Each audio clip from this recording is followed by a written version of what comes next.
Christmas, we've started losing track of the day.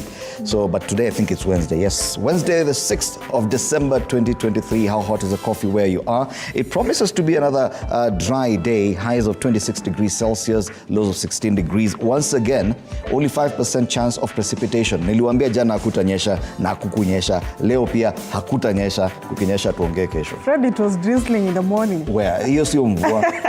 You know, rain, proper El Nino rain.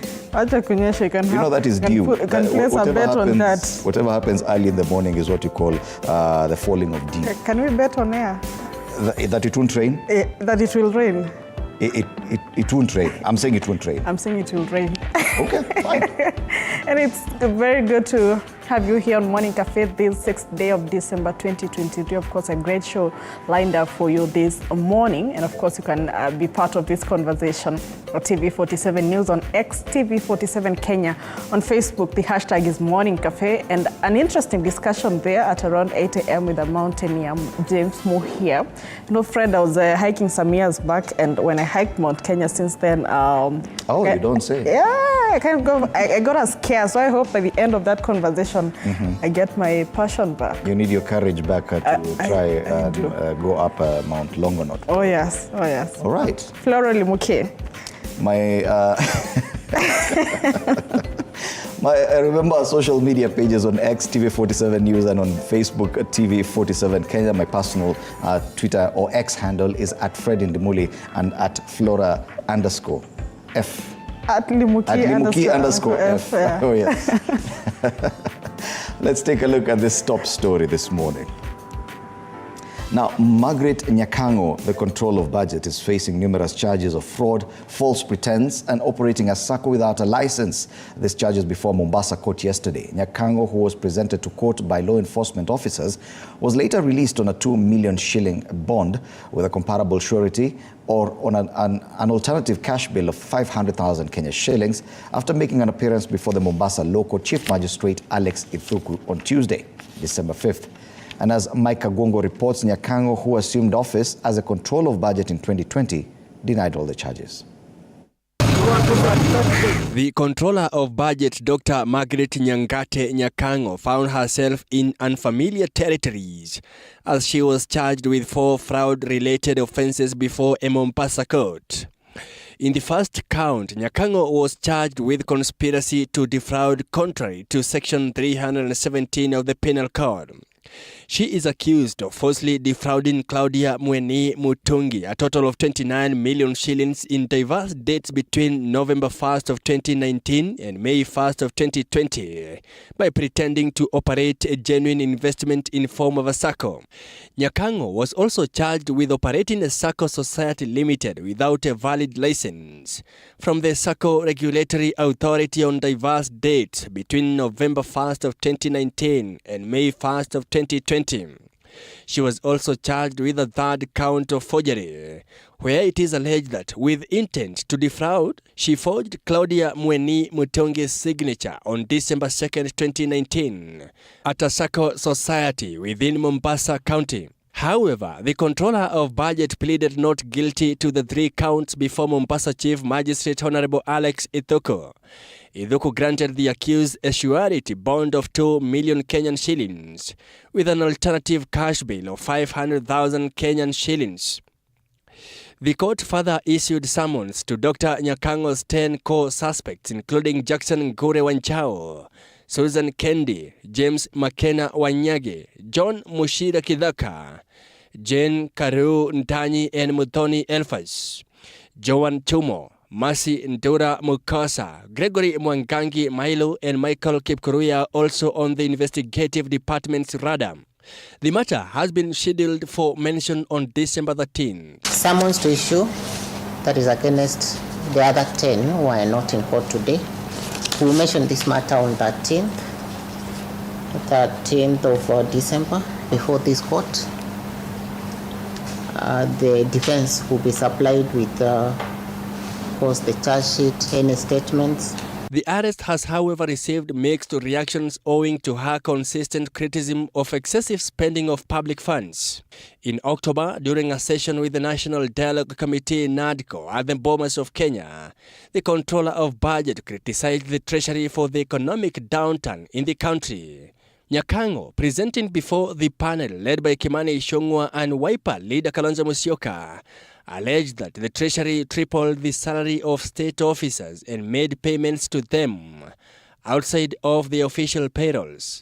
The exaggerations are in the National Treasury, and let me just give one example.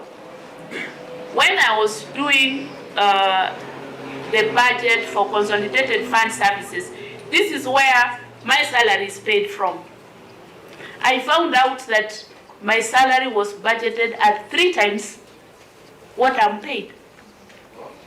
I am the only state officer in my institution. So there's nothing like confusion there. Leaders from Kisii County as well said Nyakango's arrest was politically instigated. Mike Kagwango, TV 47, Nairobi. Now, the death toll from the ongoing floods in the country has risen to 160 in the last 24 hours, with the government indicating a confirmed cholera outbreak in Lamu County that has affected over 100 people in the area. Sheila Chelangat reports.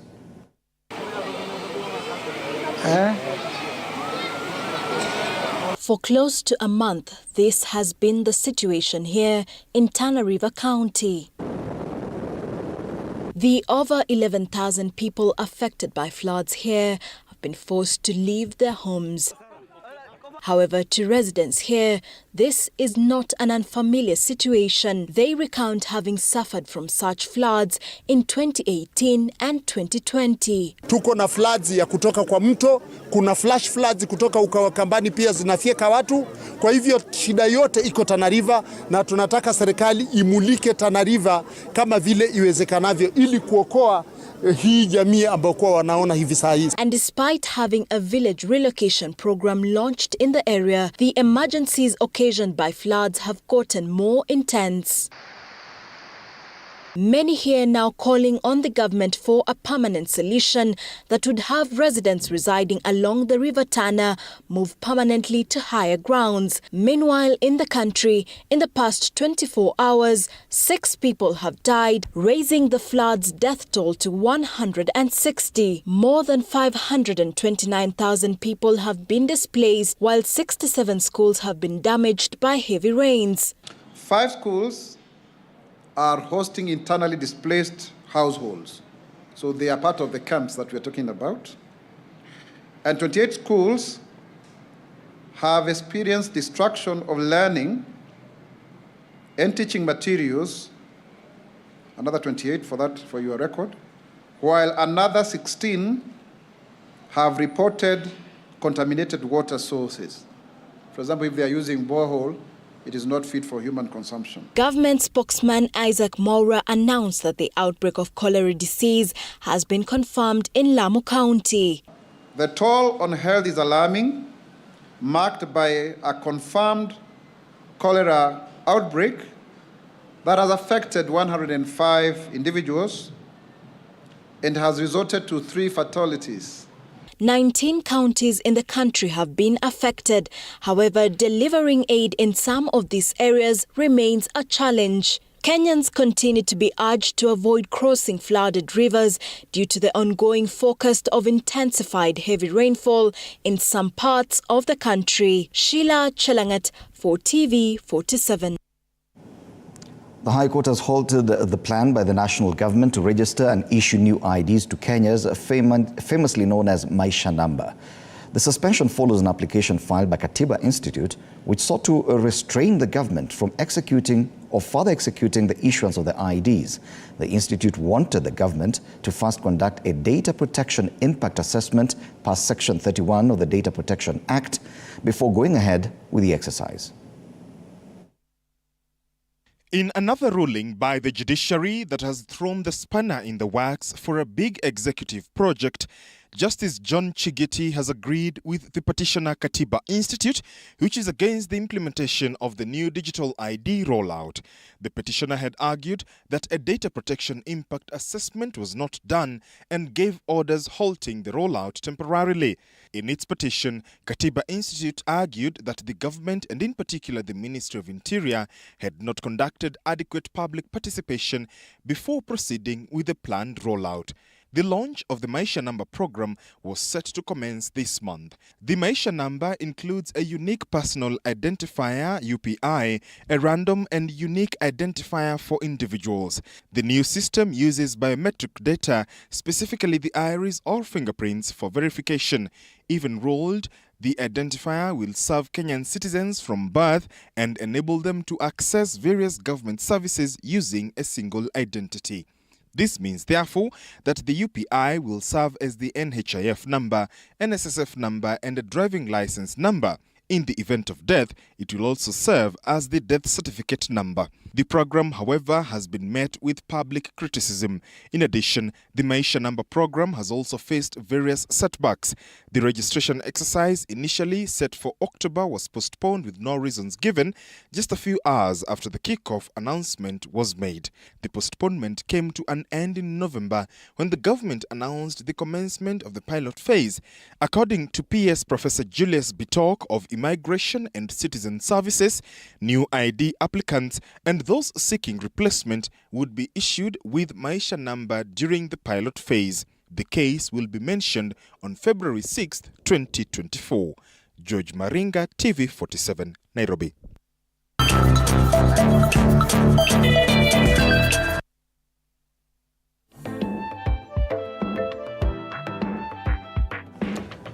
Well, those are our top stories. Let's take a look at the other highlights for the day on our diary.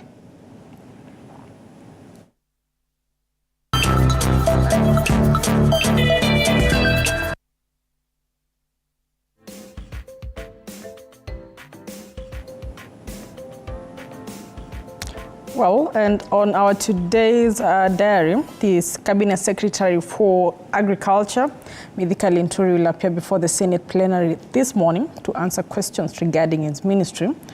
Top of the concerns include to outline the measures the government has put in place to ensure that all meat sold in Kenya meets rigorous standards for human consumption. Elsewhere, to state how much farmers will be paid for 90 kg bag of maize this year to ensure they achieve a guaranteed minimum return on investment, and also to outline the measures the government has put in place to ensure effective oversight of board of directors of state-owned sugar companies with regard to the appointment and dismissal of managing directors. Elsewhere, the Basic Education Principal Secretary, Dr. Belio Kipsang, will lead the National Assembly Committee on Education members on a tour of the Kenya National Examination Council warehouse offices at the former Jomo Kenyatta Foundation offices on Enterprise Road this morning. Away from that, the Departmental Committee on Finance and National Planning will hold a meeting with the Cabinet Secretary of the National Treasury and Economic Planning to respond to statement by legislators. And also COP28 enters day 7 today as issues on matters climate financing as well as mitigation of climate change, specifically in Africa, and calls for global carbon treaty takes center stage on that COP28. Looking at today in history, this day, the 6th of December, in 1969, general elections were held in Kenya.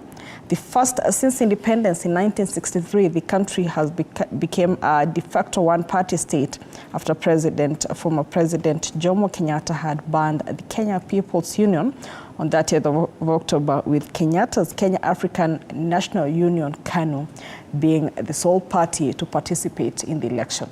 That's our diary this morning. Time now to have a look at the dailies.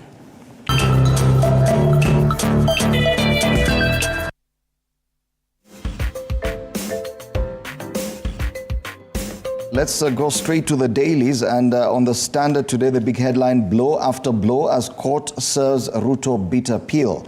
The International Criminal Court gave President William Ruto the most favorable ruling in recent times, but he is now forced into reality check by local courts on important decisions made by his government, which citizens feel are unconstitutional. And they've listed the number of issues that the courts have gone against: the government plans or the housing levy, which has been said to be unconstitutional; Maisha number, public participation never took place; on the issue of CASs, they were thrown out; parastatals, they're suspended until next year when the case will be heard. That's the sale of state assets. The deployment of police to Haiti, suspended.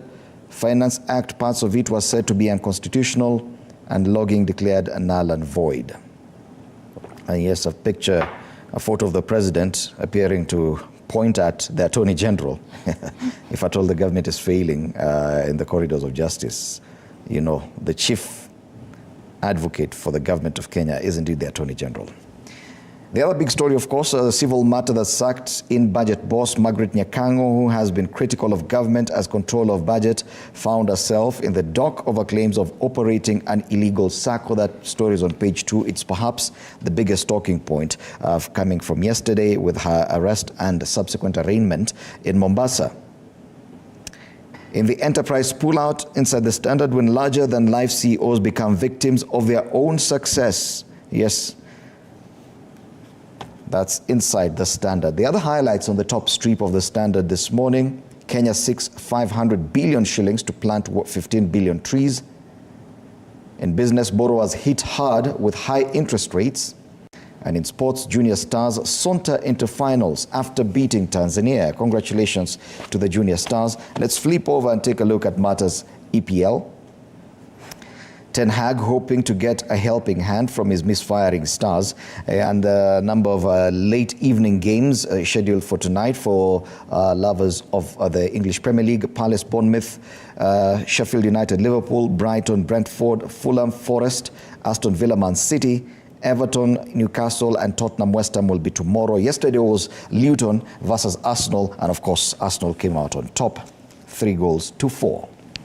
We're used and to that's this. the Standard, yes. Nyaringita is conveniently away today. So wherever you are, please, Stanley. It's lonely at the top. Let's have a look at the Daily Nation this morning. Same story as the one you have on the Standard. Under siege, and Azimio leader Raila Odinga claims a case against Dr. Nyakango is politically motivated, and pictured there the controller of budget Margaret Nyangate Nyakango is facing a battle to save her job after the state filed 4 fraud-related charges against her, which could set the stage for her removal from office. The charges against Dr. Nyakango, who recently disclosed suspicious inflation of salary budgets, stem from a complaint made against her 9 years ago, and that is a story on page 7 of the Daily Nation, detailed there. Other stories there: for Amadi, aka AAA, it's time to rest and recharge. And Anne Otieno Amadi's tenure as a chief registrar of the judiciary is coming to an end this month, and like the handy AAA batteries, she refers herself as AAA. She has been the nerve center of judiciary since 2014, and as insiders account of the happenings over the last decade. That is exclusive there on page 2 and 3 on the Daily Nation this morning. Let's have a look at what we have on the top strip of the Daily Nation. Have a bank loan, brace yourself for higher interest rates after CBK move. And that is a story on page 4 of the Daily Nation. Another story, they are striking MPs, paralyzed sitting over CDF delays. They walk out to demand release of 53 billion shillings of the CDF, and that is a story on page 5 of the Daily Nation. Other stories on the lower strip of the Daily Nation. Ruto's call for a global carbon treaty takes center stage in Dubai, and President Ruto's call for a carbon tax has won support as a push to totally phase out fossil fuels intensifies at the World Climate Talks on COP28, and that is a story on page 8 of the Daily Nation. Another interesting story there, way with the suits. Let's go casual, Koskei tells civil servants and government workers now told to dress down and adopt a stylish casual wear as Kenya prepares to mark 60th Jamhuri Day. I think that's a very interesting directive, yeah? Yeah. Drop the suits, civil servants have been told. Drop the suits, Not Kaunda. That one was dropped by the Speaker of the National Assembly already. Sorry. Okay, I could help you with that. Yeah. Okay. Still moving on the Standard, the top strip, at least you had gone through that, yeah? Do you have a bank loan? Brace yourself for higher interest rates after CBK move. That's on page 4. And the other highlight on the top strip of the Daily Nation today, striking, MPs paralyzed seating over CDF delays. They walk out to demand release of 53 billion shillings. The story is on page 5. The National Assembly is set for a long Christmas recess at the end of this week. But of course, MPs have to be present in the House for them to pass that motion. So yes, they are on strike.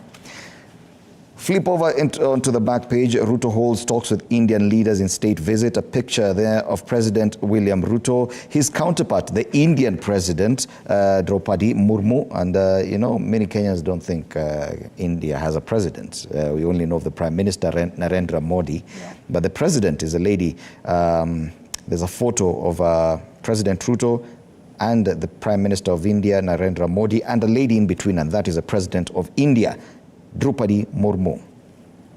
Other stories featured on the back page, how new health laws will change fees and referrals.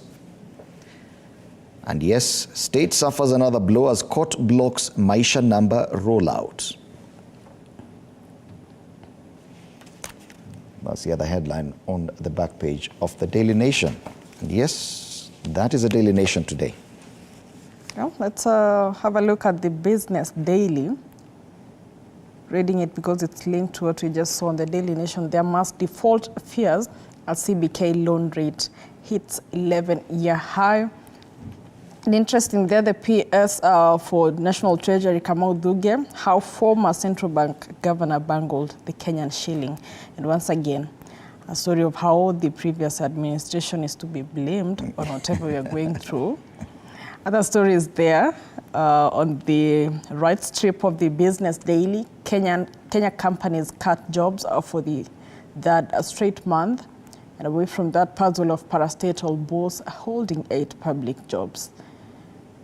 Interesting. Acting CEO of the Council of Legal Education, Jennifer Gitiri, has been accused of handling multiple public office jobs to the disadvantage of many deserving Kenyans. And another interesting story there, Uganda's Lato Milk processor plans to take over Kenyan farm. And yes, that is what we have on the Business Daily. Okay, let's take a look at Taifa Leo. Sokomoko bungeni, that's a big headline on Taifa Leo.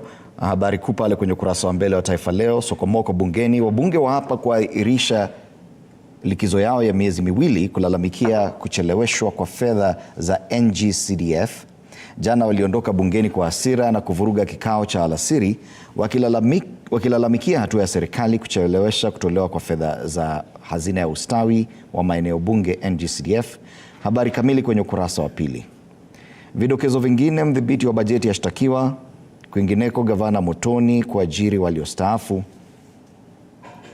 Na pale pia pasta aomba wahisani wa mnusuru.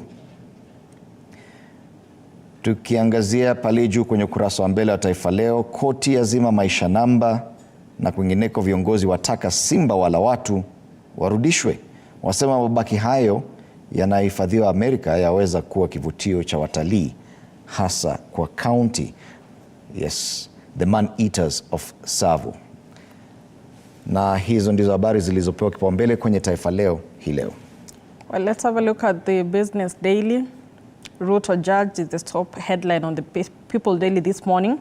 An order suspending rollout of digital IDs is latest in string of pronouncements that show judiciary is clawing back its powers and fighting in Wanjiku's corner.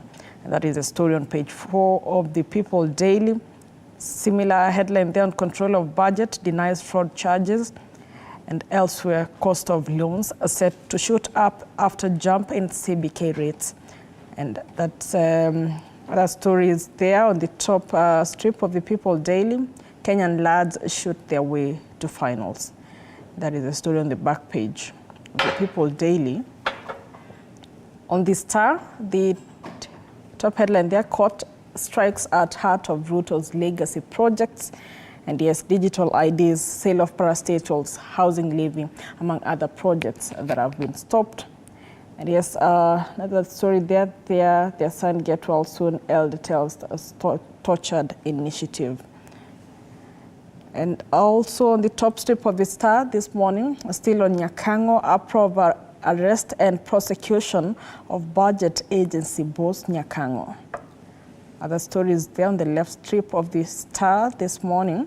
Firebrand, who fought Moi's one-party state, and teachers held, insurance hangs in the balance. And those are the stories on the Star this morning. Tuvuke boda, tuanzie Bongo leo. Gazeti la Mwananchi, habari kuu, matumaini kwa waathirika.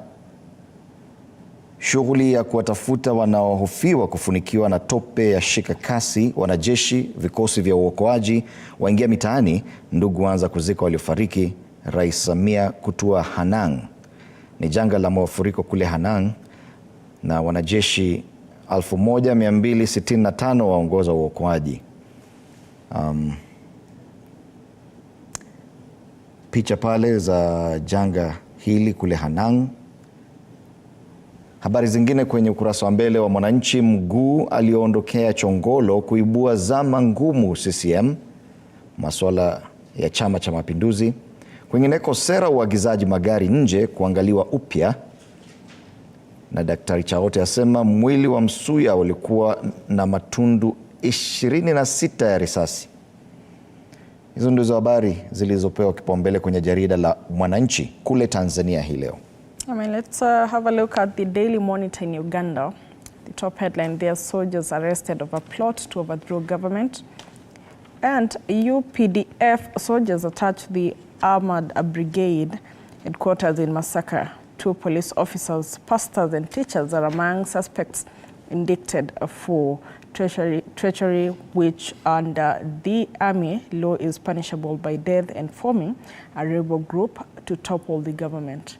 That story is on page 5 of the Daily Monitor in Kampala, Uganda this morning. Other stories on the top strip of the Daily Monitor. 3 charged with robbing Chinese of 700 million shillings, and elsewhere Bobby Wine under fire over gay talk. And yes, those are the stories on the Daily Monitor this morning. Let's come back home and take a look at the cartoons, and we do have the cartoon on the Standard, page 12. And a boardroom table there with people seated around it, faces of the famous pigs, cats, and other wildlife, and someone seated at the main desk there chairing a meeting. The seat is written IOC, and he says, "I am here to help," and he holds a card on COP28.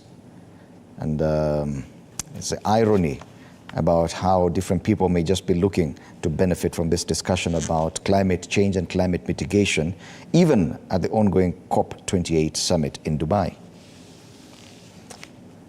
Yeah, and on the Daily Nation, page 17 of the Daily Nation, it's a caricature of something that seems the indication of the 4 presidents who've served, and there's a common factor here who keeps changing. Fred, who could this be?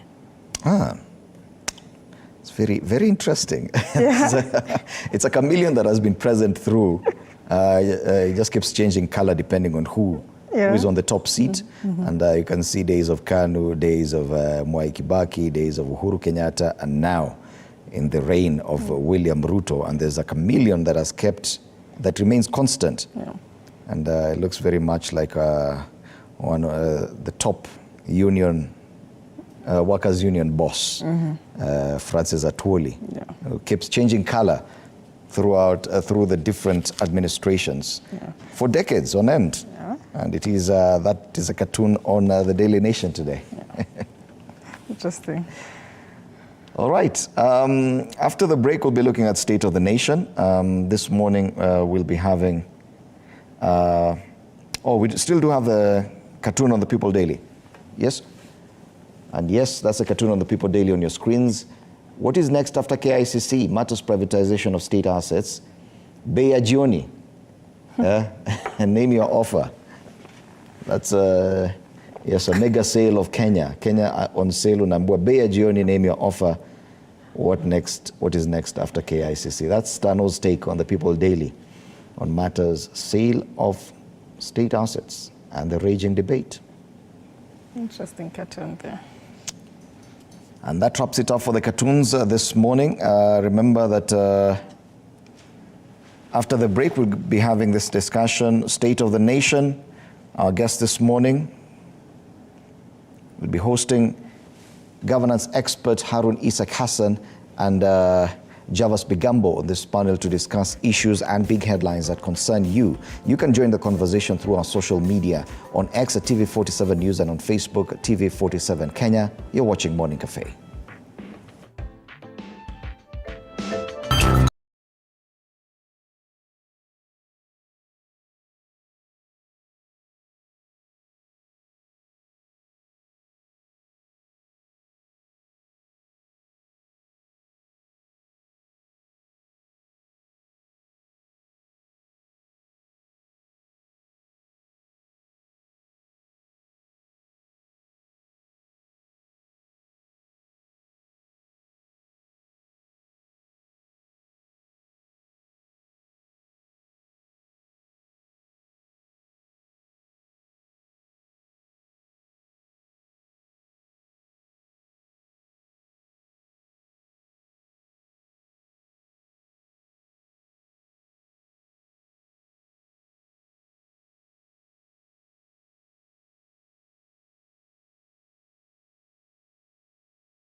Welcome back. You're watching Morning Cafe on TV47 with me, Fred Indemuli. We now want to get down to the headlines on State of the Nation.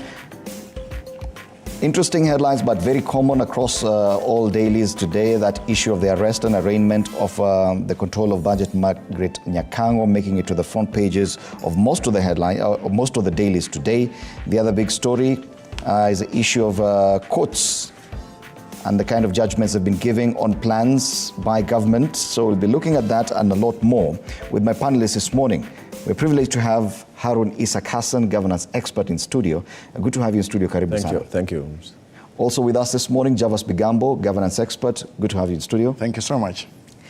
Gentlemen, a lot has been happening, but I know there's also a strike by members of parliament. We'll come back to that, later. But before that, of course, there's the biggest talking point from yesterday, and it is this arrest and arraignment of the Control of Budget. And you could see the uproar on social media with regard to the timing of this kind of action. But justice must be served in cases of wrongdoing, and one wonders, are we wrong in asking questions when someone is arrested? Bwana Hassan, let's start with that. No, I think, good morning everybody. I think it is important to know that when a Kenyan is accused of certain issues, definitely justice will be served. Taking someone to court does not necessarily translate to being guilty. So we know Margaret will going to defend her case. But the reason as to why it is appearing on the newspapers, there is the headline, or the reason as to why social media is picking it up very critically, is because Control of the Budget had a conversation with the bipartisan talk panelists last time, and of course poked some holes in what is going on with our budget within the ministries, as well as putting a clear point on how some money, some of the budgets are being over budgeted, including her salary, and of course some state officials' salaries have been over budgeted. Then subsequently this happens, and there is a cause to worry, because we are used to kamata, traditional way of kamata on a Friday evenings in Kenya, which was instigated by politics. We may not say this one is instigated by politics, but the way it has been crafted, or the way it has been addressed, looks like after she has exposed critical issues within the government budgeting system, then she's been taken for a case that was back there in 2019. And therefore, as much as we will not want to dwell much on things which are in the corridors of justice, because she has her own right, and of course justice will going to be served, but definitely there is a cause for alarm for all Kenyans to think that something is not adding up.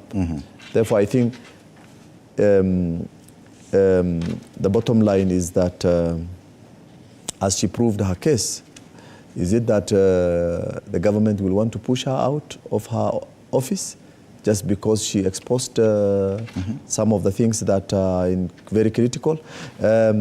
You remember there was a statement which was made by leader of ODM or opposition, and he mentioned that it is something that we were just waiting when, not why. Okay. And Javas, Kenyans have a lot of faith in the judiciary and the processes that will happen in the courts. No one is questioning that. But many are questioning the timing and whether or not this arrest and arraignment is intended to slow down this Control of Budget's newfound style of exposing government excesses publicly. Do you feel that, do you agree with Bwana Isaac Hassan that we are still in that phase where instruments of the criminal justice system can be used to slow down people or to target or for corruption to fight back? Thank you. First, I must tap into the pronouncements of the most recent history by the president when he was campaigning. And he said that given how they were buffeted by the winds of witch hunt and the utility of certain state organs for purposes of political manipulation and torture, that when he ascends into high office, he will not pursue that path. That statement itself is quite encouraging. Secondly, some matters we know do not suffer the constraints of the statute of limitation. And such matters, for example, as presently is facing the control of budget, Dr. Nyakango, do not fall within that bracket. And that's why you are saying that a matter that initially was raised as a complaint in 2016 now has caught up with her as it's been put forth by way of her arraignment yesterday. Additionally, I would say that by the canons of natural justice, one is presumed innocent until adjudged guilty by a competent court of jurisdiction. Now, her path within the corridors of justice has just commenced by way of her arraignment yesterday, and she did not plead guilty. And now the matter is going to be in court. We are not going to go into the merits of the matter because of the sub judice principle. But as a matter of fact, we must agree and embrace the hard fact that within the canons of the principles of natural justice, it is important that justice must be blind to anyone regardless of status or tribe, just as much as accountability. The fact, for example, that one is a state officer and has found herself or himself, brushing with the law, then such person, the law must take effect. Now, there has been the political contours that have been navigated from the time of her arrest yesterday. I have noted, of course, with concern, curiously so, how the people, various legislators from the Kisii community have come to her defense. I think the control of budget, Dr. Nyakango, is safer under the protection of the rule of law than under the protection of ethnic bigotry. Yesterday, in fact, I was baffled by the sentiments of some of the legislators saying that it is the president who is after Dr. Nyakango. Now, really, when you look at it, the issues that are alleged to have been committed by herself and 9 others, or is it 10 others, are things that happened in 2016. 2016, William Ruto was not the president. And that's not the issue, really. Yes. It's not about what happened in 2016. Yeah, sure. Yeah. So you ask about the timing. Yes. Well, really, and that's why I talked about the issue of the statutes of limitations, does not apply in these circumstances. But as a matter of fact, let's also face it, that it's possible we may want to understand from the investigative agencies why it has had to take this long for this matter now to be brought to limelight. It is not anything to do with her suitability. Much as we may recall petition number 235 of 2019 by the so-called notorious, or I would call him the incomparable litigant, Okiya Okoitio Mtata, now Senator for Busia, questioning the merits of her appointment on the basis of Article 228 of the Constitution, Article 73 of the Constitution, Article 10 of the Constitution, as well as Section 7 of the Public Appointments Parliamentary Approvals Act of 2016. Now, when you examine the entire furore around Dr. Nyakango and her arraignment, I think we must come to a point where we should say that timing should not necessarily matter. What should matter should be integrity, justiciability of issues, and objectivity, and certainly not political witch hunt. Yes. No, I think it is important to recognize. It's important to recognize the case itself, and of course the timing, because when you look at the case that was before the courts, which was charged on her, I mean, these are things that does not require long-term investigation. It's not rocket science. It is a simple case with, you know, operating an illegal circle. Identifying that is just dealing with the second arm of the government and ask, is this circle registered? No. But there's no requirement that justice or such a matter has to be dispensed with in a certain period, is there, in our laws? Of course, cases if at all new evidence emerges even years later, justice must be served. I totally agree. Yes. The justice, you know, so long as the criminal is alive, there is no crime that is old. We totally agree with that, and we are in that concept. But look at the milestone of how events have unfolded. So if events unfold in a different way, and particularly touching on the government, and you are a state officer, and then all of a sudden, things which would have been unearthed while you are still a state officer with no much, issues with the government system that you have flagged off, then means we are targeting the whistleblower. I mean, sometimes it looks like our targets are not very... It's a very dicey discussion to have, but the balance between justice, where crime is committed and justice has to be not just served, but seen to be served, vis-a-vis claims of witch hunt and whether or not this could have other underlying issues, Jaros. I would find solace in the quip by Dr. Martin Luther King Jr. that time is always right to do what is right. If at all it is within the mandate and satisfaction of the investigative and prosecutorial authorities that this matter now should be presented before the courts, I mean, really, by all means, let it be taken to the courts. What I shudder at is the situation where we may find ourselves presently heretofore, where we are getting into the storm of politicization of constitutional and independent offices.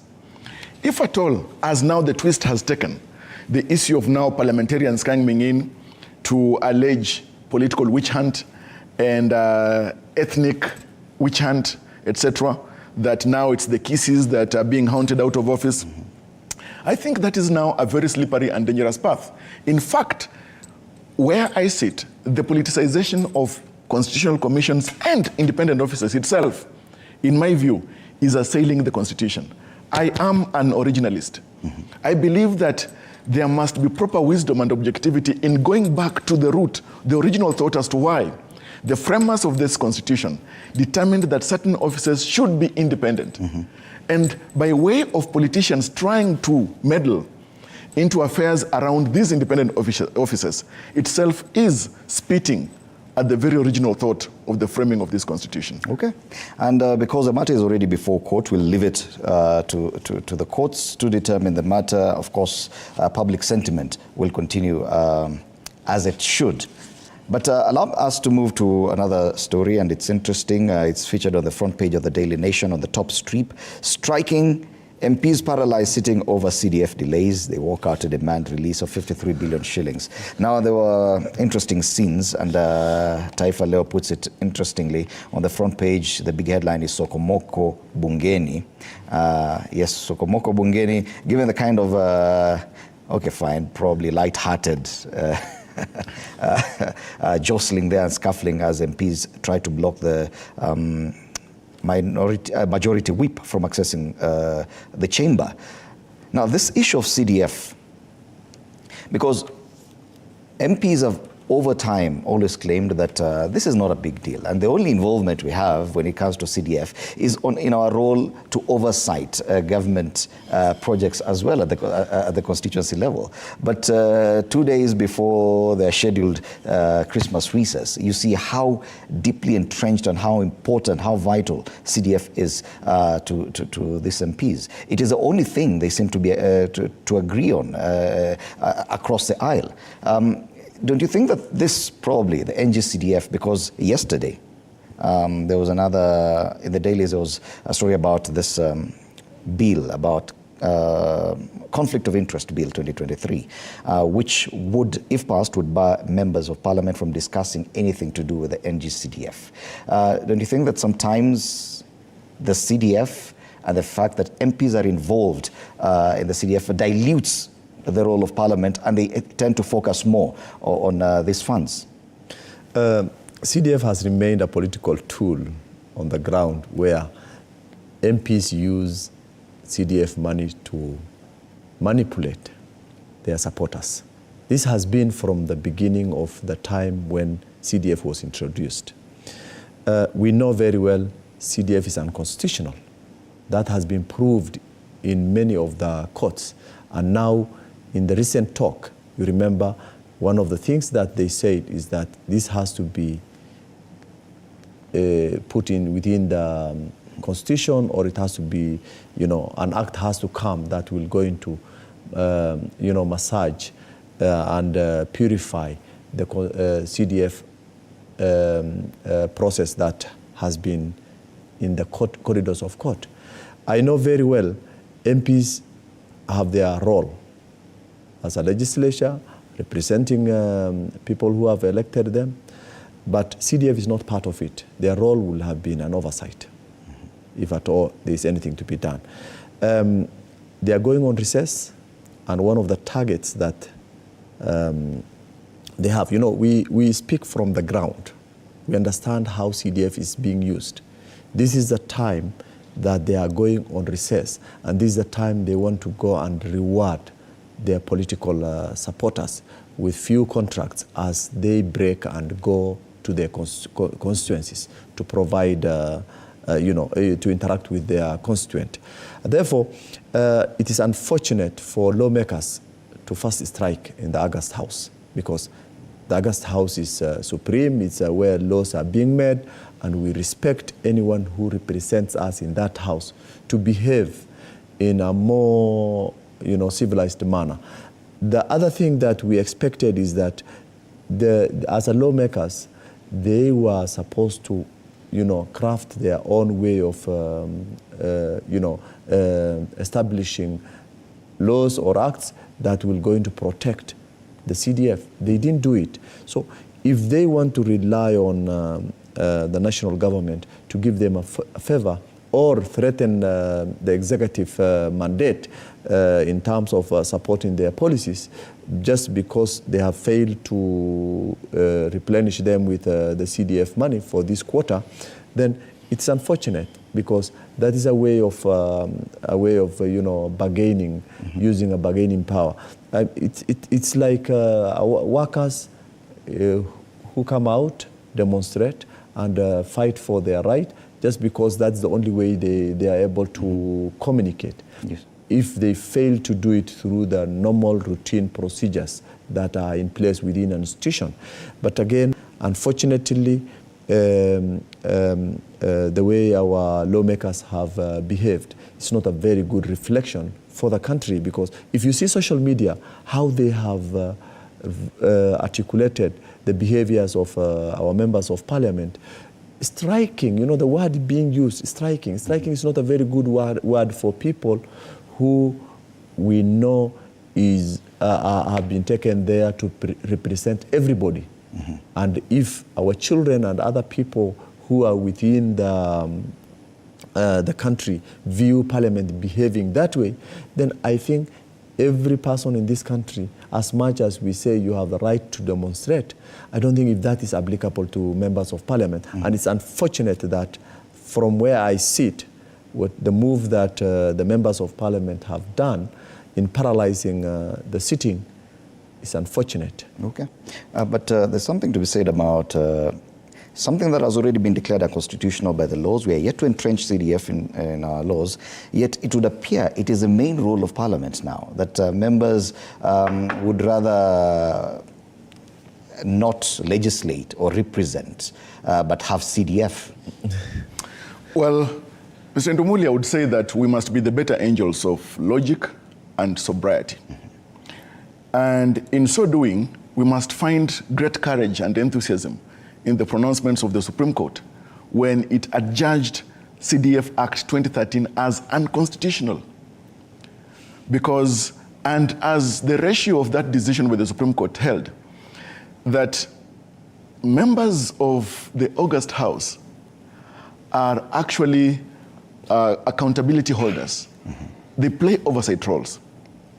You cannot play an oversight role as you play an implementation role at the same time. They argued that, and that's why the CDF Act 2015 right now is still in abeyance in the courts, that they are only standing aside as patrons of the said fund.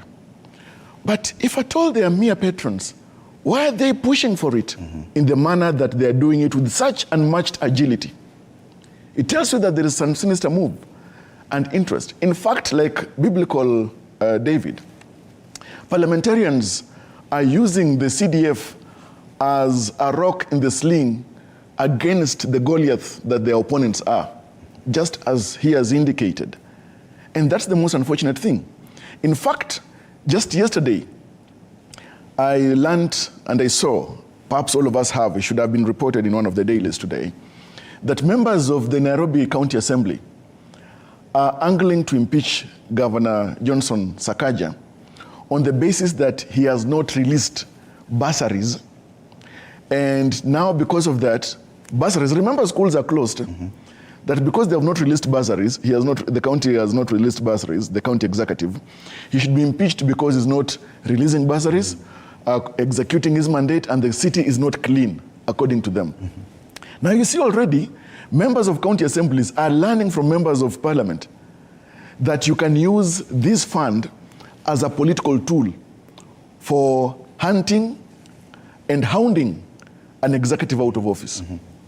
That's what a number of MCAs are doing against governors, and that is a very weak limb.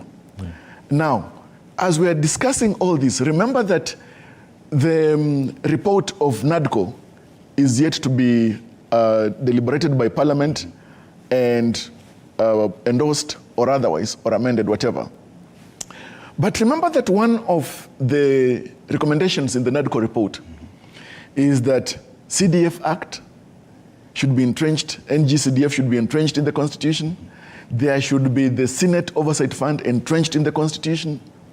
Then the Ward Development Fund should be anchored in law. Even the National Government Affirmative Action Fund, yes, GAF as well. I mean, why are we playing Russian roulette with the issue of oversight and accountability? If at all we find wisdom in the decision of the Supreme Court on the CDF Act 2013. In fact, I would say this. There is no better example. While these funds are novel and quite critical, and in fact other countries have come to our borders to learn this concept, no other country has got the legislators playing an implementation role and oversight at the same time. That is some creature akin to a political hermaphrodite. But probably it's that creature that we need.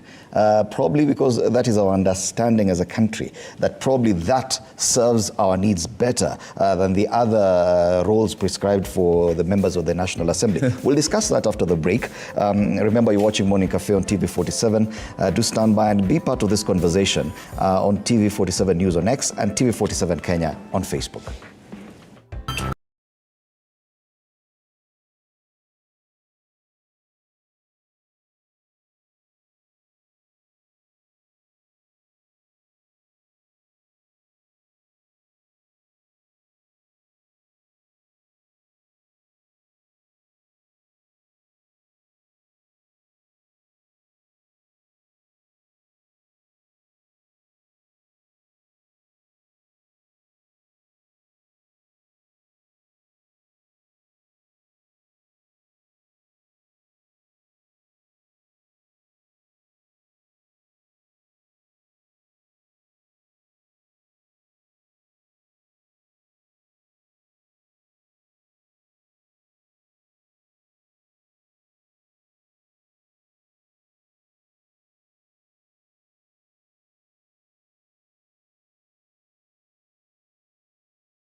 Welcome back. You're still watching Morning Cafe on TV 47 with me, Fred Ndimuli. Sokomoko bungeni, habari kuu pale kwenye ukurasa wa mbele wa Taifa Leo.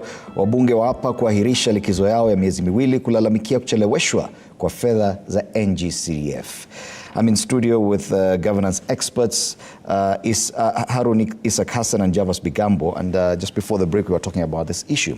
Now, let's move on and tie it to what is happening with the National Dialogue Committee and the attempt to entrench these funds that the court has already declared unconstitutional into the Constitution. That in itself would require more than just parliamentary approval, don't you think? It should, Bwana Isak Hassan.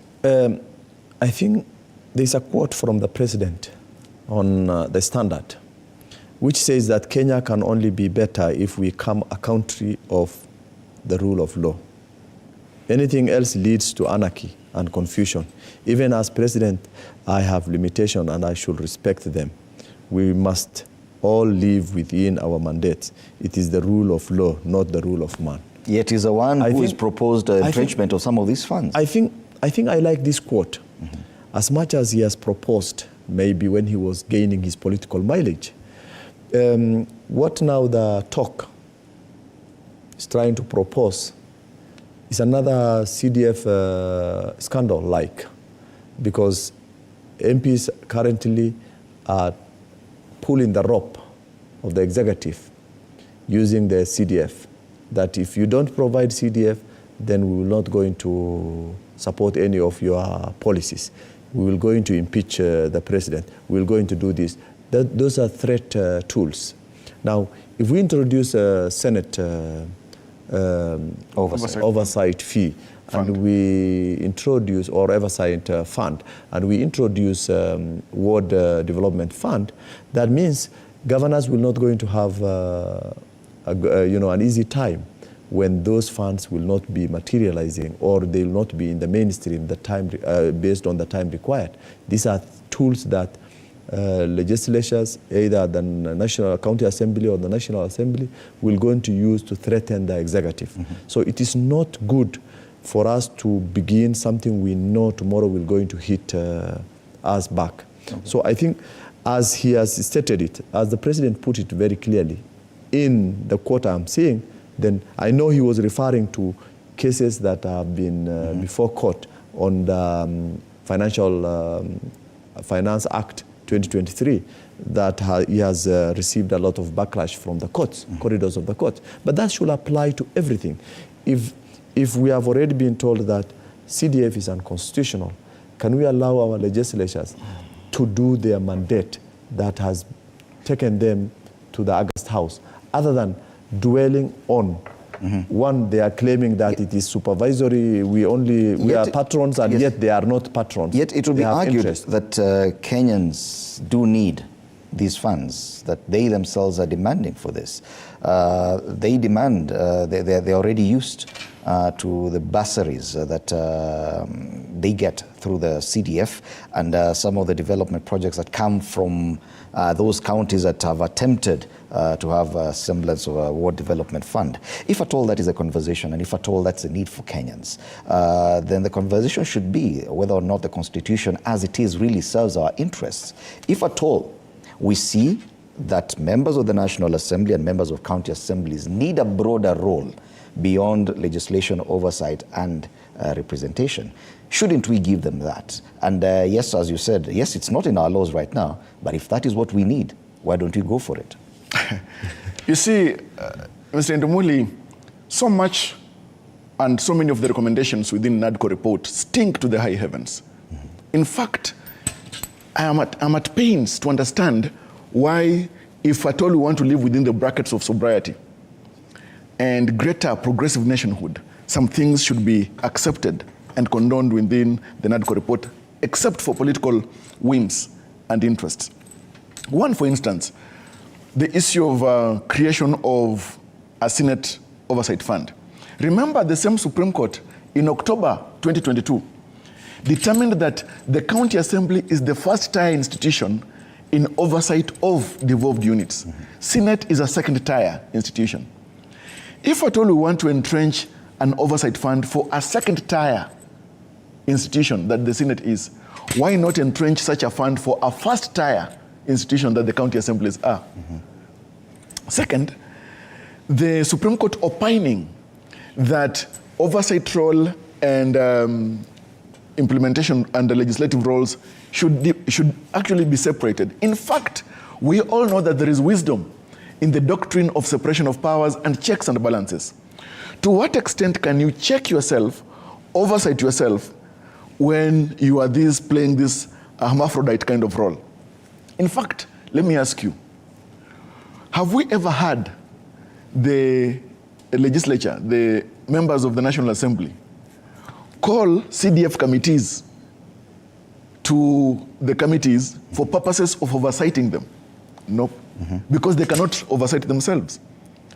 The same way senators call governors on purposes of matters implementation of various acts or activities and utility of funds as provided for in the law, we have not seen members of the National Assembly calling CDF committee members to come and be held accountable by Public Accounts Committee in the National Assembly.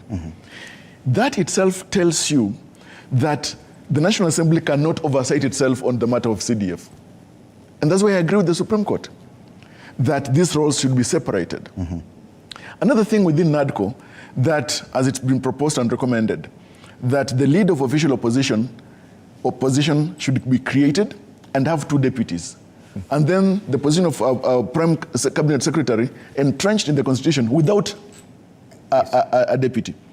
Why should an opposition leader have 2 deputies? They're not playing any substantive constitutional duty, and a prime CS has no deputy. And that's a different conversation. That's what I'm saying. That's what I'm saying. Yeah. This NADCO report and its recommendations stink to the high heavens. Okay, but back to the CDF issue, because I would still want us to discuss the kind of confusion that comes from the NADCO report. But on this issue of the CDF, if at all the NG CDF is so important to the national government, the national government already has a system, another layer of administration, what you call, still call them provincial administration. We have county commissioners and sub-county commissioners. And if you look at the sub-counties, they're simply representations of these constituencies. Why shouldn't it therefore be the role of the deputy county commissioner who's in charge of a sub-county, which translates to a constituency, to actually use these funds and implement those projects, as it were? Yeah, I think the important thing to note is that CDF has been misused from the time it was introduced. How that money is being utilized, when you go to the sub-county level or the constituency level, we have structures that is controlled by the national government. For example, the local accountants within the, within the system that you have just mentioned. And then, of course, there is fund manager, there are other people. But there are these committees that are formed by the member of parliament. And this committee role is to make sure that the interest of the member of parliament is done. And the list actually comes from the member of parliament on who gets what. There are no even proper procurement procedures that they institute in terms of awarding anyone any award that is in reference to CDF. What happens is that, for example, a list comes. The so-called the committees who has been established by the member of parliament sit and discuss the list of the member of parliament and endorses it. So it's like it is a coffer that is being managed by the member of parliament, but the fact that he doesn't have mandate to sign directly, but he has a mandate to influence and decide on who gets what. So transferring that process, as you mentioned, to the provisional administration, the so-called provisional administration, is not necessary because there is the financial system that is already in place within the sub-counties and the counties, and that is at the national level, at the national government level, where bidding processes, where awards are being given. But the issue is, how does that process being influenced? Is it that it's a role that is being played by the National Assembly member, or or it is a role that is done independently like any other tender within the government, and processes are transparent, and accountability is visible in the process. So I think the important thing is not moving the system from the member of parliament, because even at the moment, he has no control over it in terms of the processing, the paperwork. But he has control of who gets what, and he cannot. And there's somewhere, I just wondered why we had to do that, because I see instead of the sub-county or the deputy county commissioner or the assistant county commissioner for that purpose to play a role in signing those documentation, it is the fund manager and the district accountant or the sub-county accountant, the sub-county accountant, and of course with the guide and wisdom from the member of parliament.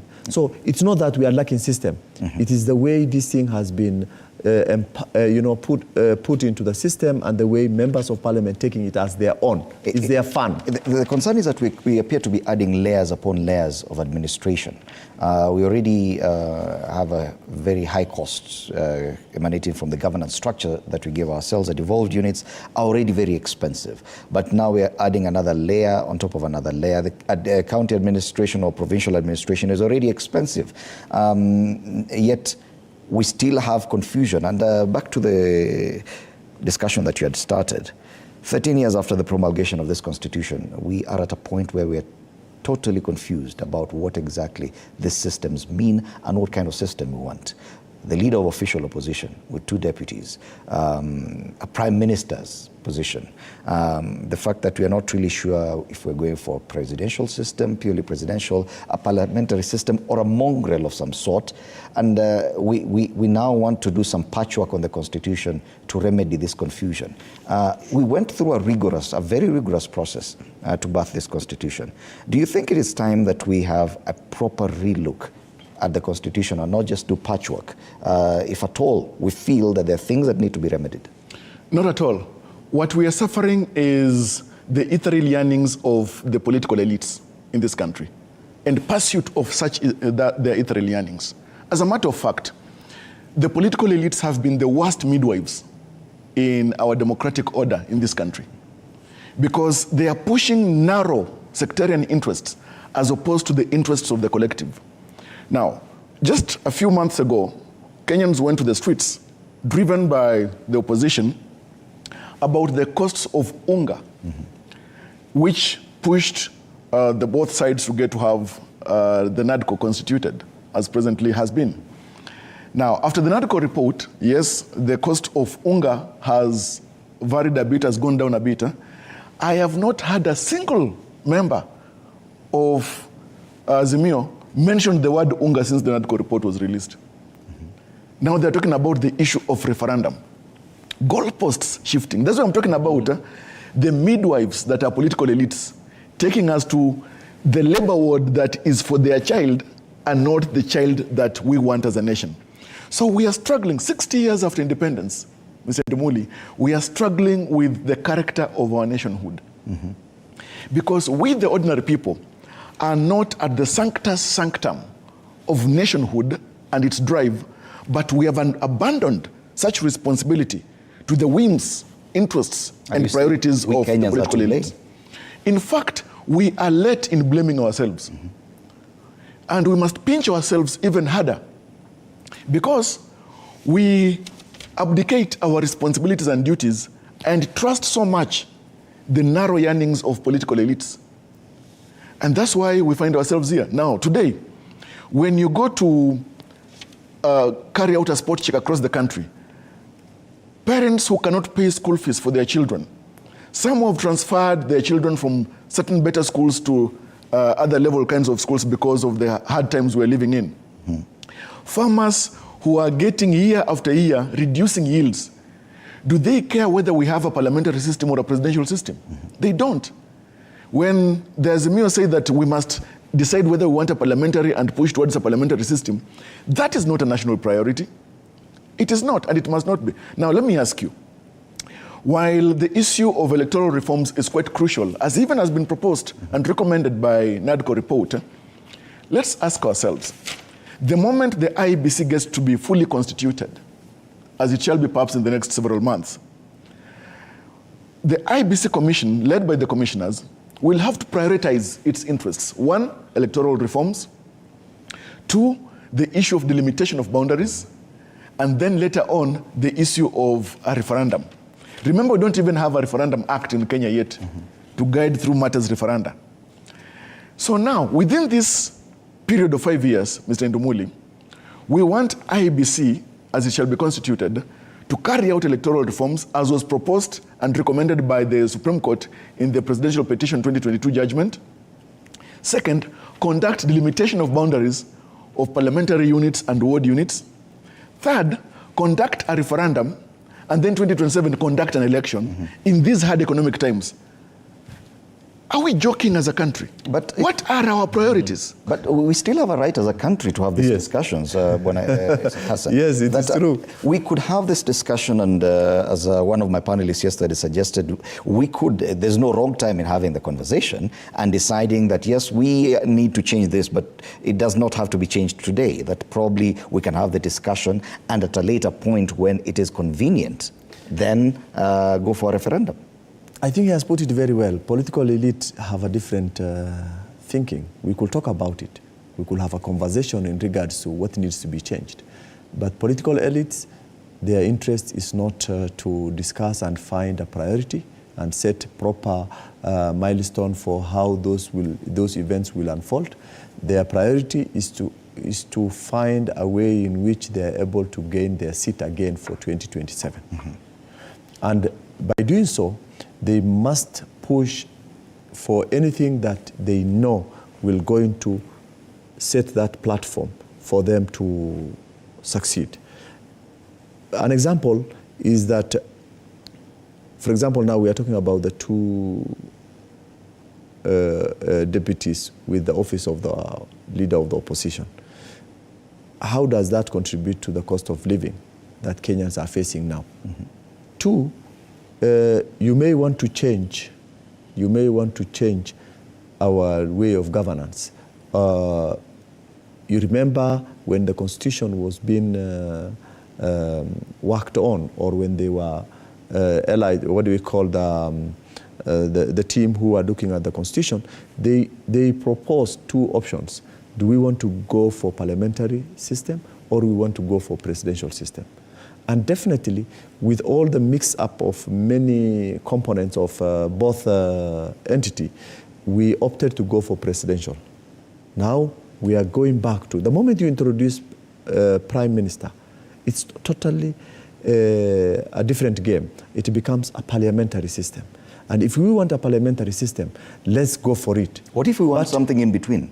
I don't think just our own way of governance. Kenyan's way of governance is fine, but how does it benefit Kenyans?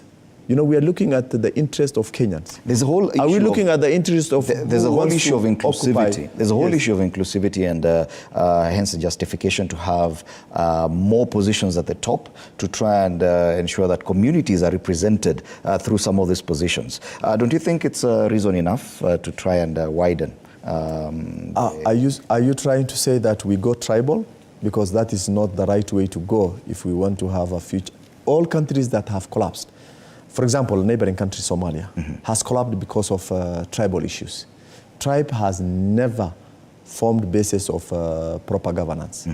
We must think of regionalization. We must think of the way we are thinking of now, each community being given a county.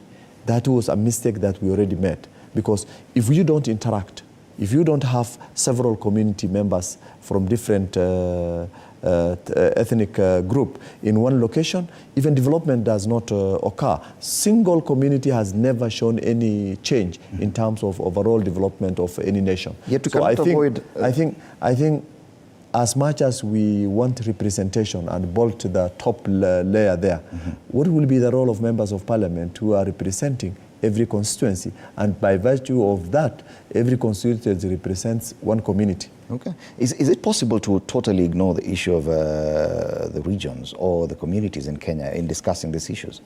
You see, inclusivity should not be carte blanche. As a matter of fact, who should be included?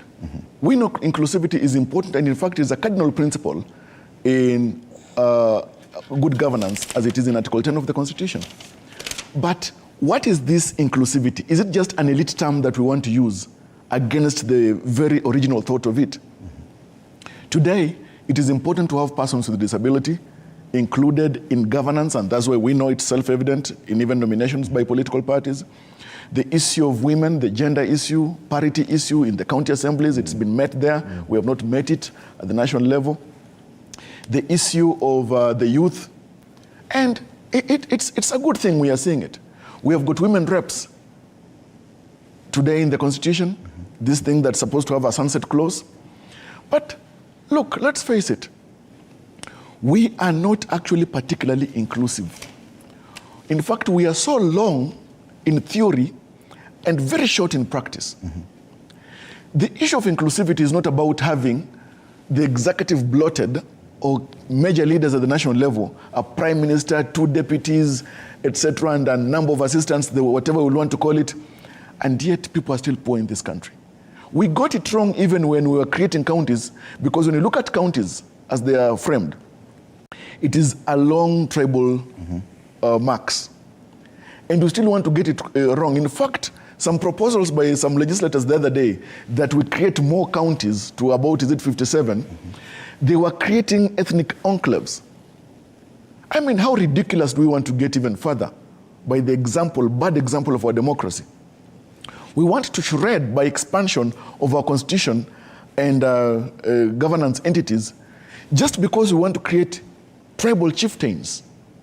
I mean, it is a very wrong path we are walking.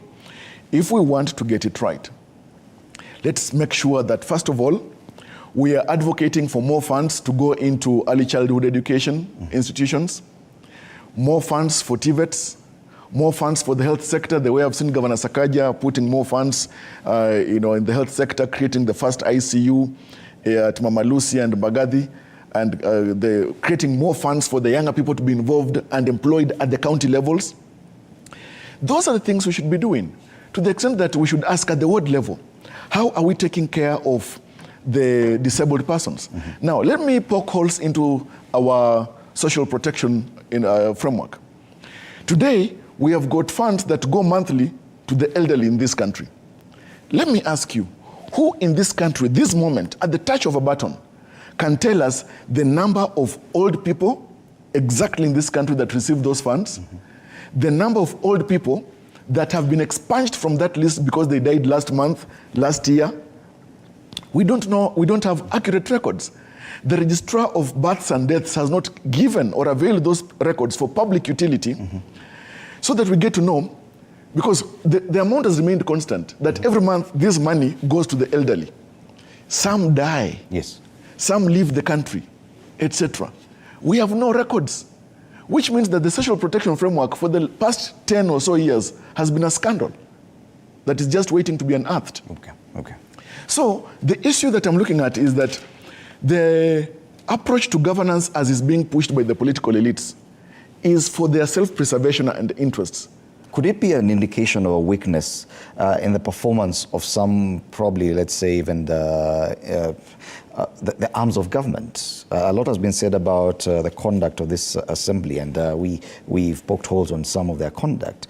A lot has been said about how weak the 13th Parliament has been, that it ceded so much power, so much ground to the executive, and it moves us to the issue that we now see also on the front page of the Standard, that Kenyans are now moving more towards the judiciary, that Parliament has totally failed in as far as representation and oversight in checking the excesses of the executive, that people now we see a lot of litigation in the corridors of justice.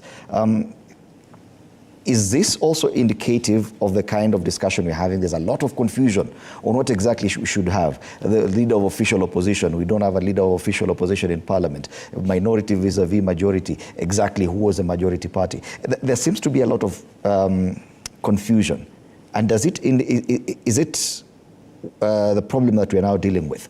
And we're now seeing weaknesses in the arms of government, or some of them? Yeah, I think when you look at it from the face value, we think that we have proper structures in place. We have a lot of documentations, we have a lot of laws governing many things, we have a lot of systems and structures that has been built over time.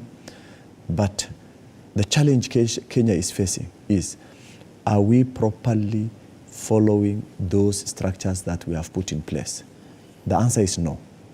Every arm of the government plays their role based on the way they feel, not the way the Constitution dictates. And if we don't follow the dictation of the Constitution, the rule of law, then we will going to have messes like the way we have now, where parliamentarians' focus move from their real mainstream mandate to CDF until they could even stop their mandate and claim that if this is not done, then they will not be able to do their mandate. And if they are not able to do their mandate, that shows how narrowly the mindset of our parliamentarians have gone. Secondly, why are Kenyans embarking on the courts? The courts have been always our savior. As much as the executive or parliamentarians might not accept or honor the rulings of courts, the courts have been always interpreting our laws very well, and they have been always putting things on the way they are supposed to be. So constitutionally, we could score the courts being one of the best arm of the government that in the interest of the common mwananchi. But when you look at our executive, they focus quite often on the interest of their masters. And therefore, people do not look at the key things that needs to be done. For example, if you go to the Western countries, nobody talks about the president has said this or so and so has said this. People tell you the law does not accept this, you can't do this. This is what the law says, I'll do it. And you can even pick it up with law enforcers and tell them, hey, this is not how the law says, this is how the law says. Yes. And therefore, people respect the constitutions that has been put in place and the laws that are governing the nation, and make decision and basically informed decision based on how the law dictates to the day-to-day operation of the nation. Ours is not like that. Ours is political interest. We are a nation that is succumbed by politicians, and politics is the game that we play every other day. I liked when he mentioned that immediately people have gone into communities and saying so-and-so has been targeted because he comes from this community. And this is not the way to start things. When things move to courts, wait for the courts to make a decision. We know very well the courts will not going to make decision based on any ethnic group.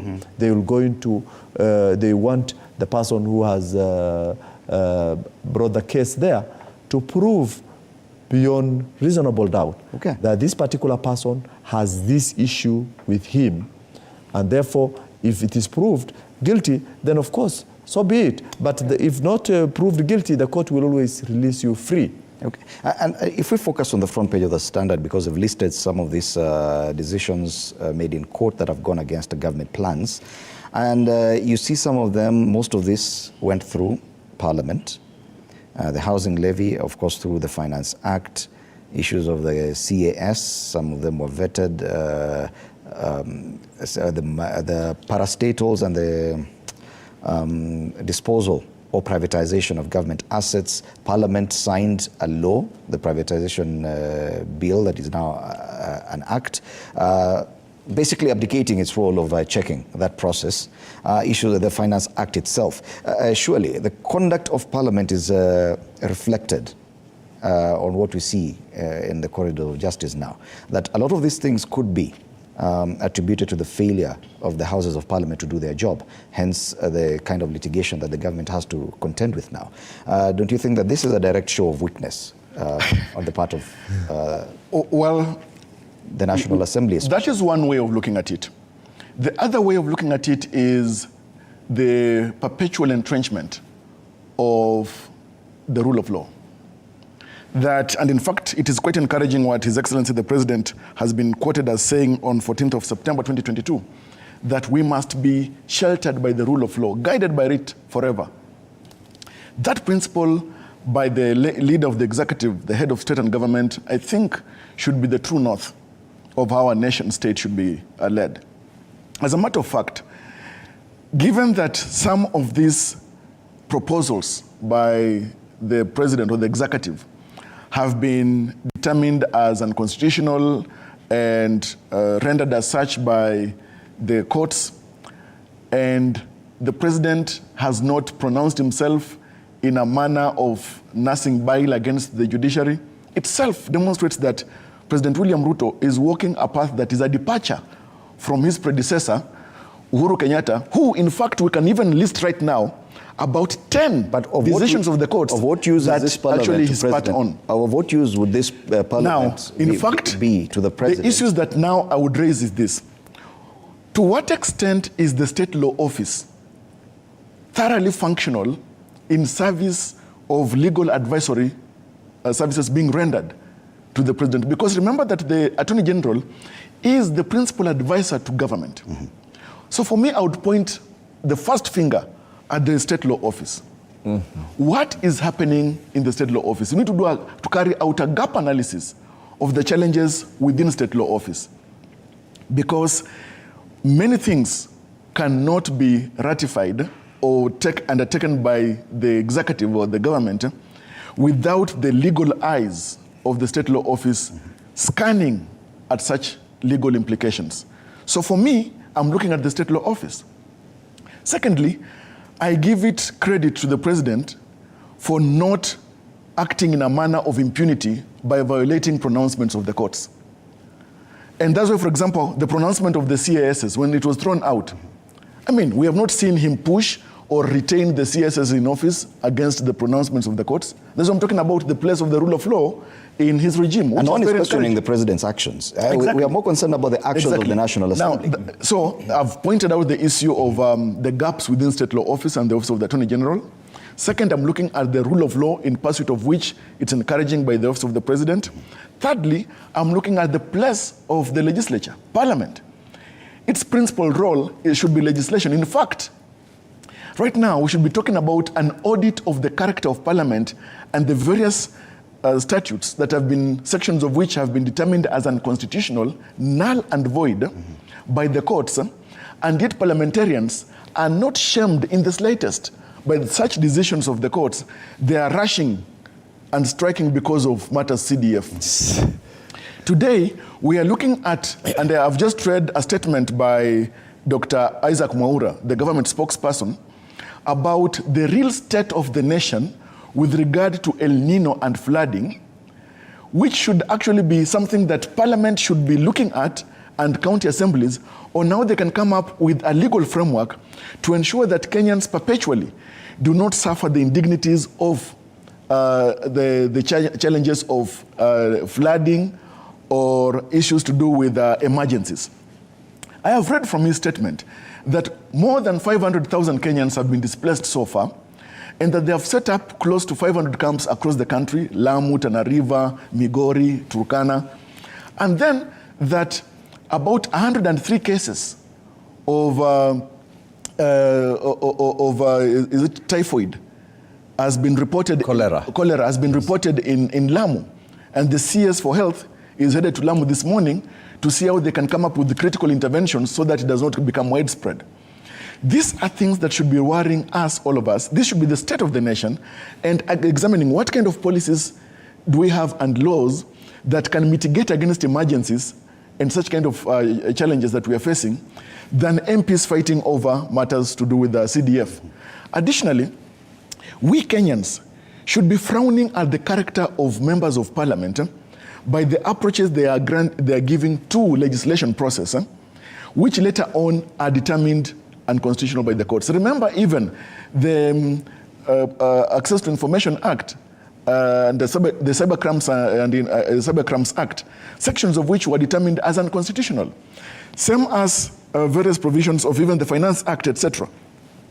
We Kenyans who finance the acts and the emoluments of parliamentarians should be disturbed that the principal mandate that they have has been and is being discharged very poorly. In fact, I had wished that Honorable Didmas Baraza was here as he was invited by way of the notification I got, so that he can tell us, while he is a good man discharging his duties at the constituency level, when it comes to matters legislation, why is Parliament letting down Kenyans?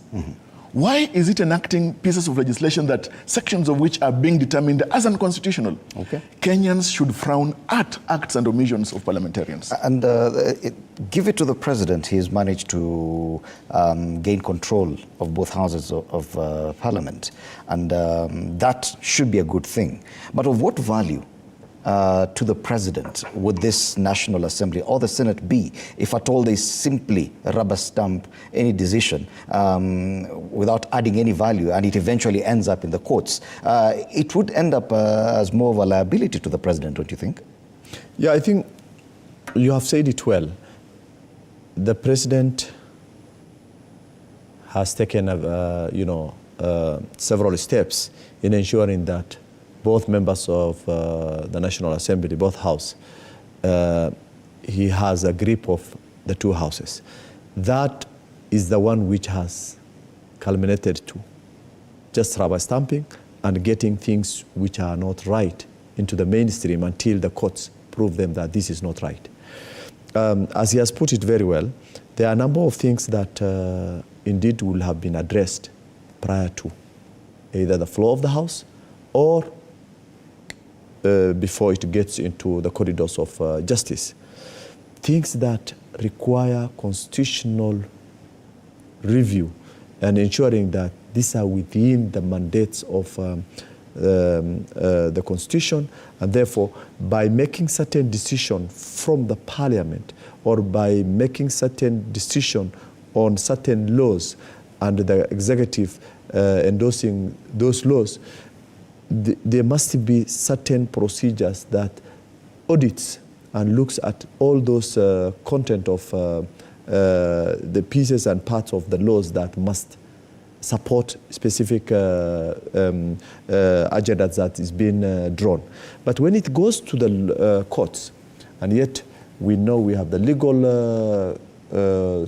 team or the principal legal team of the executive, we have the legal team for the parliamentarians, and of course all other people who are involved in crafting or putting the Constitution or the, sorry, not the Constitution, but looking at issues related to policy documents or acts.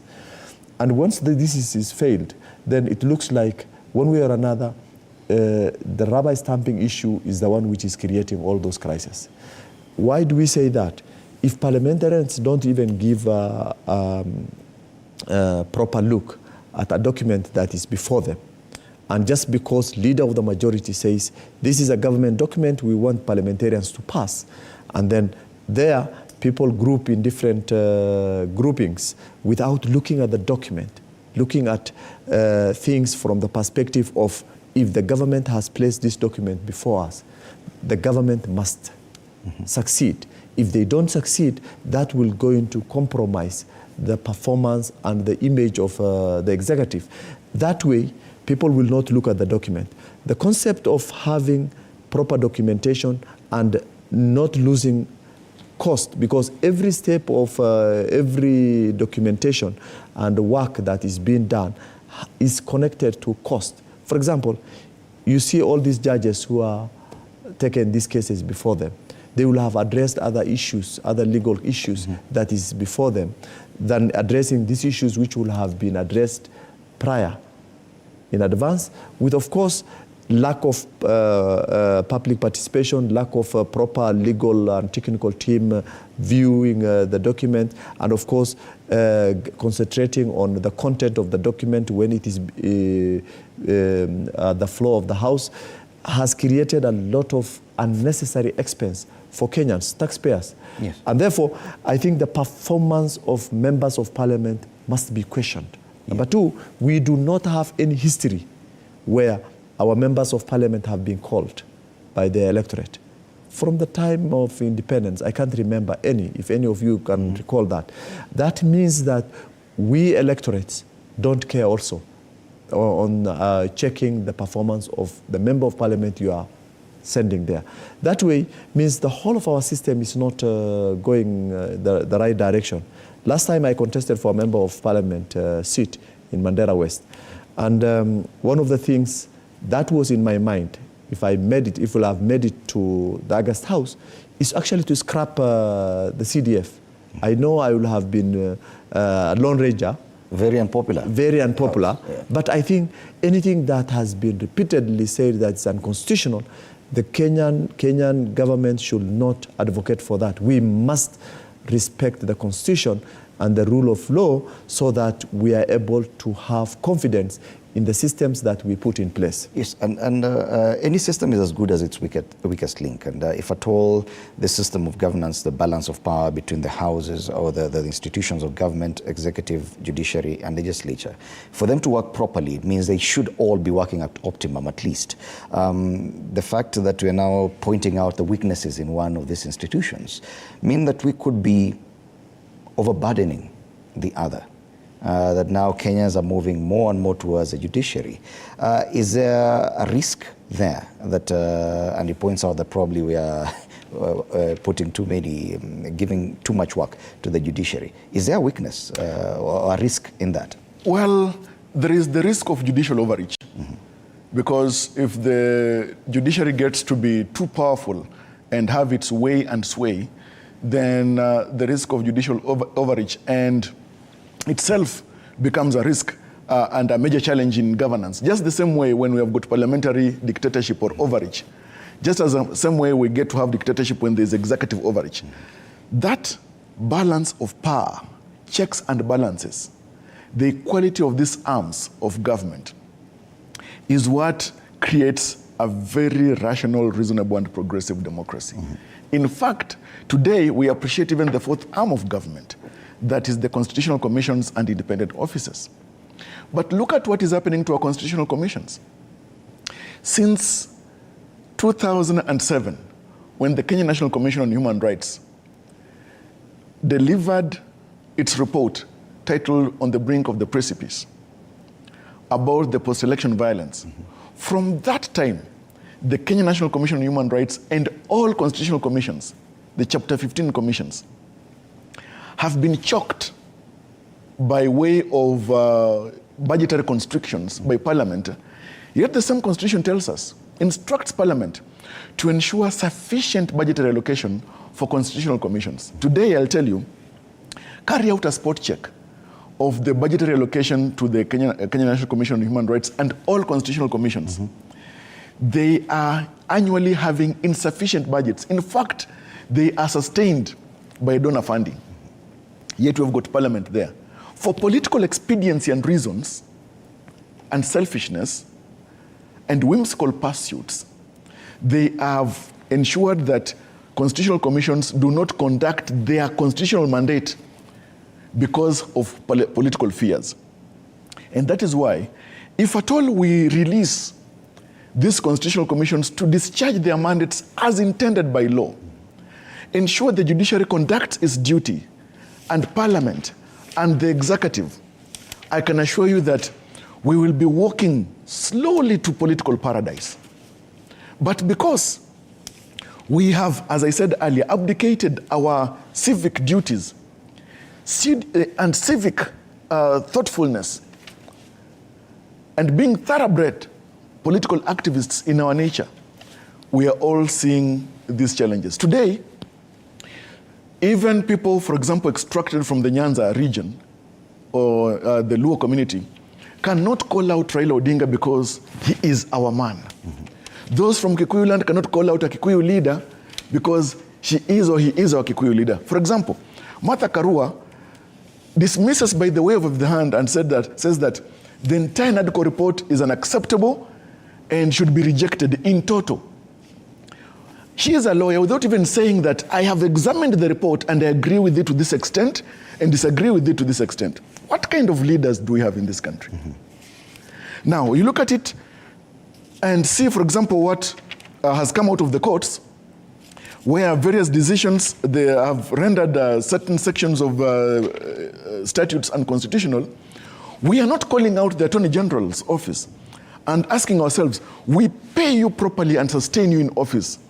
Why is it that you do not give proper advice to the executive? Because you're the principal advisor to government. Why are certain ministries walking into legal landmines, yet you are there as an advisor?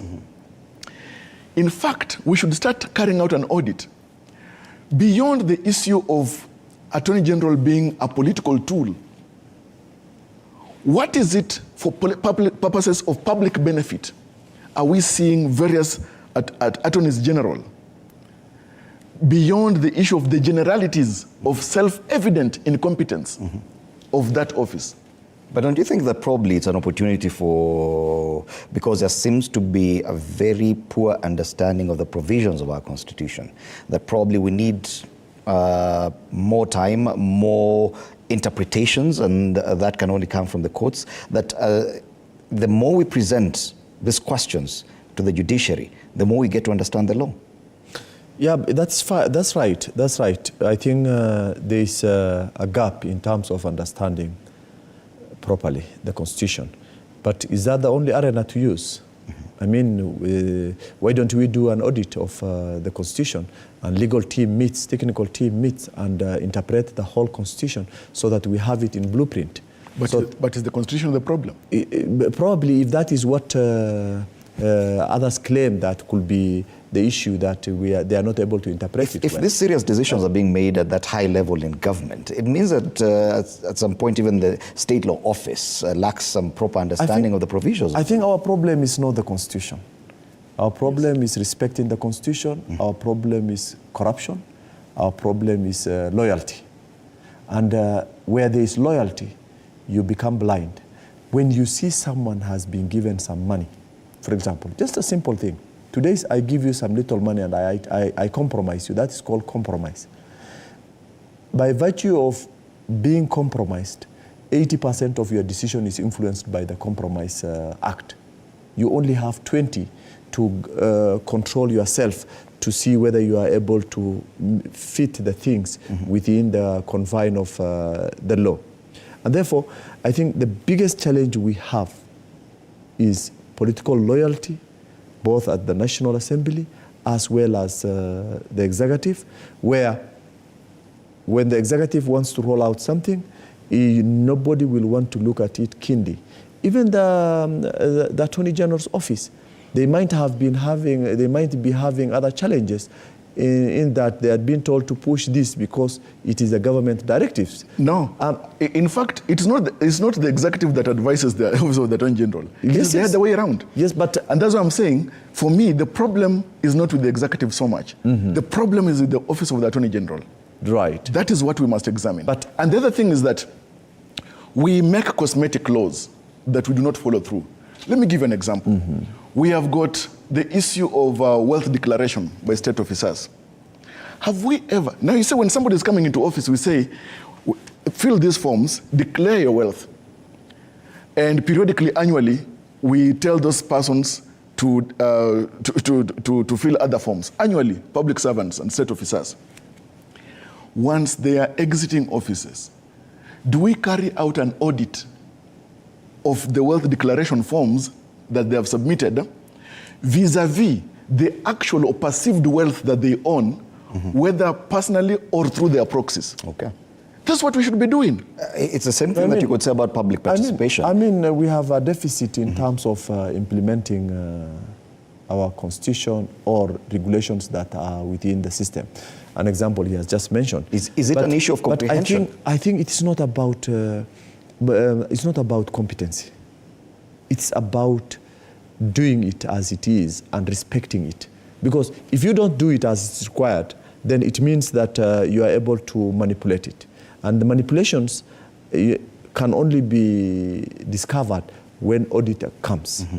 And the audits that we are getting in terms of things which are being put in place is when Kenyans go to the corridors of justice. This is the time the decisions are being audited and being declared unconstitutional. Mm-hmm. But look at it from the time this information is being sourced from state departments, coming into the Attorney General's office, looking at it in the perspective of the legal, content of it, then going into Parliament.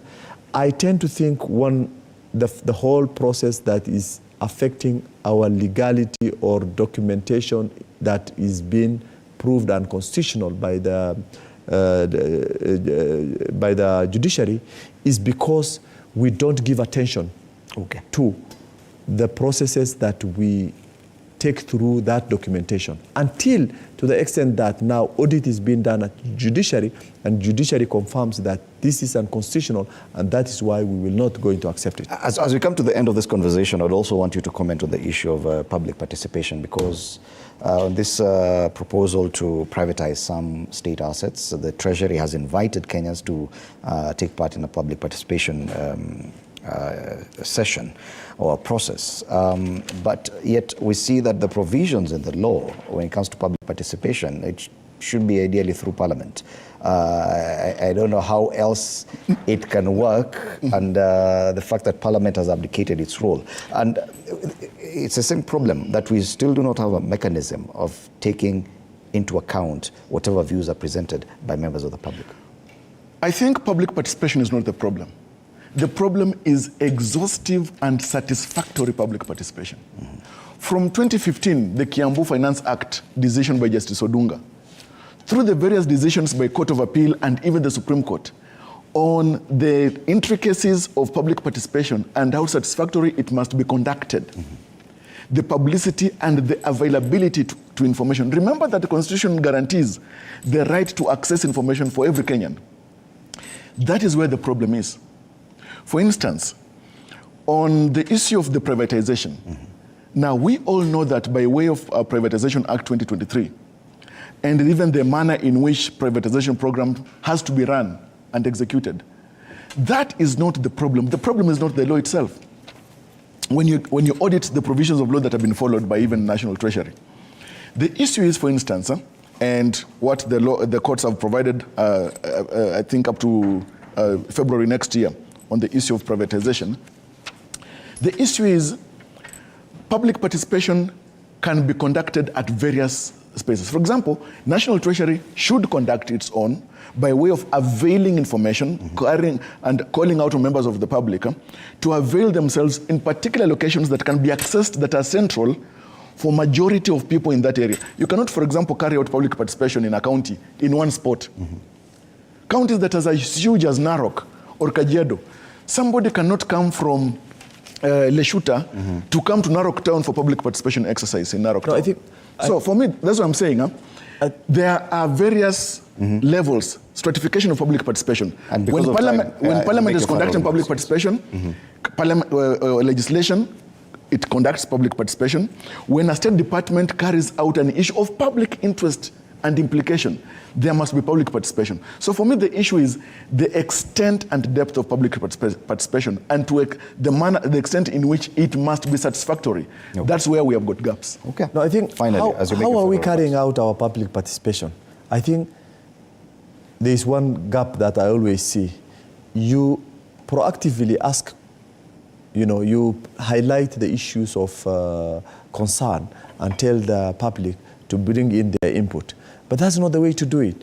We want to understand the decision that has informed, what has informed in terms of making that decision in order for the government to decide on cells or doing a specific activity. So once they have been informed, we are educated, and this could be done through televisions, it could be done through the mainstream, and once we understand. On parastatals, yes, the way to do public participation, first of all, is to avail information. Exactly. If it's parastatal X, say that it has got this kind of assets. Correct. This is its balance sheet.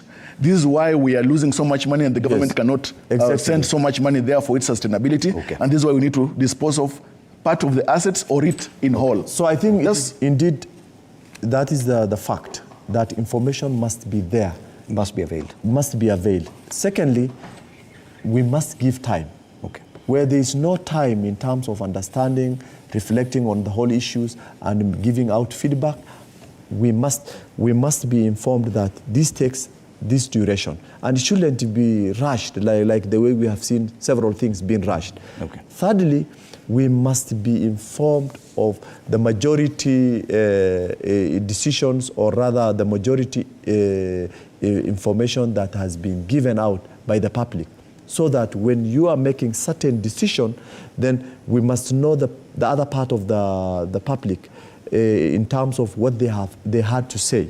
If that is not there, then we have seen several, for example, in the Financial Act, we have seen there was public participation, there were submissions, but still those submissions were not reflected in the report. Okay. That means then those of us who have not been following keenly or who have not seen the document may miss out exactly what has been said by the public in reference to the same component that they have contributed. And we have I think the bottom line is that presently I'm working on an article titled "Public Participation: Yes, a Mirror or Mirage." Okay. And it's going to bring out various issues about public participation, jurisprudentially, practically, and even administratively. Asante sana, Javas Bigambo and Harun Isak Hassan, governance experts, helping us understand some of the big headlines that we contend with today. Thank you so much, gentlemen, for agreeing to come to TV47 and being part of this conversation. Thank you, Andrew. Let me go to this editorial comment as we end this session. The spotlight today falls on the arrest and arraignment of Margaret Nyakango and the control of budget, charged with conspiracy to defraud, operating an unlicensed SACCO, and forgery dating back to 2016. The timing of this grand spectacle couldn't be more, well, timely. We at TV47 unequivocally denounce any criminal acts. And we emphasize the need for justice to prevail, regardless of the individual's stature. However, we retain our right to scrutinize this turn of events. Justice has to prevail. Her arrest comes barely 4 weeks after her presentation before the National Dialogue Committee, where she revealed that someone at the National Treasury had been inflating her salary by up to 3 times the amount, exposing the existence of what she termed as budgeted corruption in government. She has followed this with further claims of corruption and mismanagement of funds in both the national and county governments. Get it right. Our skepticism doesn't seek to invalidate the allegations or shield her from scrutiny. Rather, it questions the coincidence of events. Is her arrest an outcome of newfound evidence or a conveniently timed disruption of a crusade against corruption? In this unfolding saga, we say that let justice truly be just, not a likeness of vengeance disguised as righteousness. For if the scales of justice tip under the weight of manipulation, then the very essence of fairness is rendered a theatrical performance, and the real culprits continue their acts backstage, shielded by the curtains of power. As we watch